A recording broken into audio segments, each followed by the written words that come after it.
छठको कथा एवं राजा प्रियमभद्र देवी षष्ठीको कथा। एक समयको कुरा हो। अयोध्या नजिकको राज्यमा राजा प्रियमवद नामका एक ज्ञानप्रिय र धार्मिक राजा थिए। उनी धनी, शक्तिशाली र बुद्धिमान भए पनि सन्तानविहीन थिए। धेरै पूजा आराधना गरेपछि पनि सन्तान नपाउँदा अन्ततः उनले वनमा गएर देवी षष्ठीको कठोर तपस्या गरे। उनको भक्ति देखेर देवी षष्ठी प्रकट भइन् र पुत्रयोगको वरदान दिइन्। केही समयपछि रानीले एक पुत्रलाई जन्म दिइन्, तर 6औं दिनमा बालक अचानक हरायो। शोकमा परेका राजाले पुनः देवी षष्ठीलाई पुकारे। देवी षष्ठी फेरि प्रकट भइन् र भनिन्, राजन, यो तिम्रो श्रद्धाको परीक्षा थियो। त्यसपछि उनले बालक फिर्ता दिइन्। राजा अत्यन्तै खुसी भएर घोषणा गर्यो कि यस दिनदेखि सूर्य भगवान र देवी षष्ठीको पूजा गर्न थाल्यो।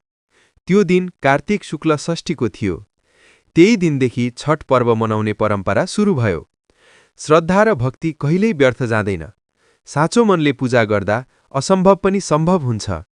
छठ पर्व प्रकृति, सूर्य र मातृशक्तिप्रतिको सम्मान हो।